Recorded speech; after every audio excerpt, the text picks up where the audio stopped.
বিগত বছরগুলোতে বিচার বিভাগের ওপর নগ্ন হস্তক্ষেপ করা হয়েছে জানিয়ে প্রধান বিচারপতি সৈয়দ রেফাত আহমেদ বলেছেন, বিচার বিভাগ পৃথক হলেও এখানে দ্বৈত শাসন আছে। এ কারণে বিচারকরা স্বাধীনভাবে কাজ করতে পারছেন না। বিচার বিভাগ পৃথক সচিবালয়ে না হলে দেশে আইনের শাসন প্রতিষ্ঠা সম্ভব নয়। সকালে সুপ্রিম কোর্টের নিম্ন আদালতের বিচারকদের উদ্দেশ্যে প্রধান বিচারপতির অভিভাষণ অনুষ্ঠানে তিনি এসব কথা বলেন।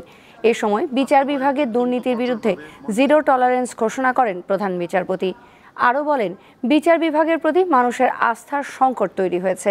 সে সংকট দূর করে জনগণের আস্থা ফিরিয়ে আনতে বিচার বিভাগ সংস্কার প্রয়োজন বলে মনে করেন তিনি।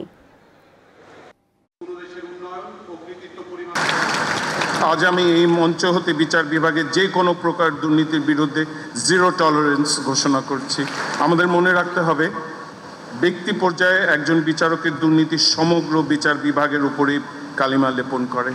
যদি দুর্নীতি প্রতিরোধে এবং দুর্নীতির বিরুদ্ধে ব্যবস্থা গ্রহণ করতে কোনো প্রতিষ্ঠান প্রধান বা দায়িত্বপ্রাপ্ত বিচারক ব্যর্থ হন, তবে সেটিকে তার পেশাগত অযোগ্যতা হিসেবে বিবেচনা করা হবে।